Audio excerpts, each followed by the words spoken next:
अस्सलाम वालेकुम नाज़रीन। 1 जून को यूक्रेन ने रूस पर हमला किया है, जिसको दुनिया भी हैरान है। इस ऑपरेशन का नाम ऑपरेशन स्पाइडर वेब है। दुनिया की फौजी माहिरीन अब इसको स्टडी कर रहे हैं ताकि कल हमारे ऊपर ऐसा सिचुएशन आ जाए तो इसको हम किस तरह हैंडल कर सकते हैं। यूक्रेन ने रूस के अंदर बहुत जहाजों को हिट किया है। रूस अब इस बात पर हैरान है कि या तो हमारे डिफेंस सिस्टम ने काम नहीं किया और या यूक्रेन ने स्ट्रेटेजी हैरानकुन अपनाई है। SBU के मुताबिक रूस को $7 बिलियन का नुकसान हुआ है और ये बहुत ज्यादा नुकसान है और इसकी वीडियो भी जारी की है। ये सिंपल क्वाडकॉप्टर ड्रोन्स के जरिए किया है, जिसमें कैमरा फिट करके लोग वीडियोस बनाते हैं। यूक्रेन ने इसमें बारूद फिट किया था। तकरीबन 4000 किलोमीटर रूस के अंदर घुसकर एयरफील्ड को निशाना बनाया है और रिपोर्ट के मुताबिक 40 या 41 जहाजों को हिट किया है। इन जहाजों में अहम तरीन स्ट्रेटेजिक बॉम्बर्स भी थे, मसलन Tu-95 और Tu-22, जो 1956 को रूस की एयरफोर्स में शामिल है और ये बॉम्ब्स फेंकते थे। रूस को ये लग रहा था कि ये इंतहाई महफूज मुकाम में खड़े हैं और आसानी के साथ दुश्मन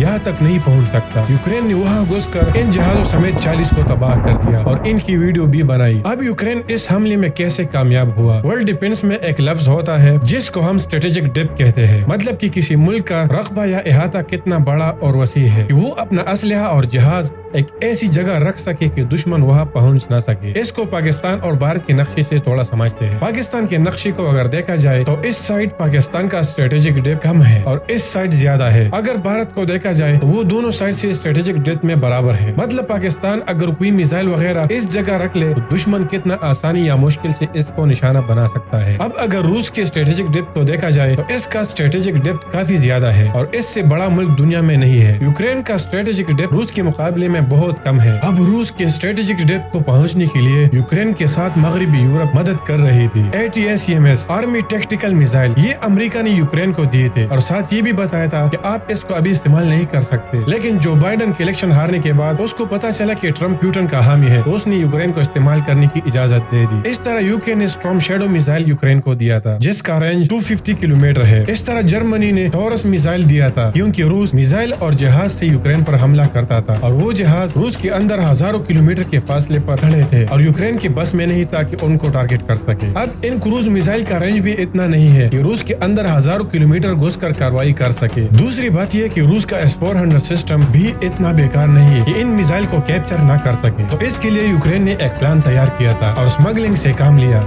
रूस के स्मगलर को साथ लेकर ट्रकों को ड्रोन से भर कर रूस भेज दिया और इन ट्रकों को उन एयरफील्ड के करीब खड़ा किया जहाँ से यूक्रेन पर हमला होता था। ट्रक रिमोट से कंट्रोल हो रहा था और इसका सर रिमोट के जरिए खुल जाता था। इसमें तकरीबन 117 ड्रोन थे, बारी बारी उड़कर एयरपोर्ट पर हमला कर रहे थे, जिस तरह खुदकश होता है। इस हमले के जरिए रूस को $7 बिलियन का नुकसान पहुँचा। अब रूसी सदर शदीद गुस्से में है। इससे पहले ट्रम्प रूस और यूक्रेन का सुलह कर रहा था। 16 मई को एक एग्रीमेंट साइन किया कि 100 जंगी कैदी रूस रिहा करेगा और 100 यूक्रेन। इस एग्रीमेंट का दूसरा राउंड अभी चल रहा था। फिर को मुज़ाकरात होने वाले थे कि इससे पहले यूक्रेन ने हमला कर दिया। अब मगरबी यूरोप को पता चल गया है कि ये मामला खत्म होने वाला नहीं और पुतिन यूरोप पर हमला करेगा। इसलिए यूके प्राइम मिनिस्टर ने अपने आवाम को आगाह कर दिया है कि जंग के लिए तैयारी शुरू कर दे। इस तरह जर्मनी को भी खतरा महसूस हुआ है और इनके फौजी सिपहसालार ने भी बता दिया है कि आइंदा 4 सालों में रूस नेटो पर हमला कर सकता है, क्योंकि पिछले 1 साल में रूस ने 1500 टैंक बना लिए और इस तरह 4 मिलियन 150 mm बुलेट्स भी बना लिए। तो ये सिर्फ यूक्रेन के लिए नहीं, मतलब ये हुआ कि रूस का नेटो पर हमला करने का पक्का इरादा है। उम्मीद करता हूँ ये वीडियो आपको अच्छी लगी होगी, तो वीडियो को लाइक और कमेंट करके चैनल को सब्सक्राइब जरूर कीजिएगा। वस्सलाम।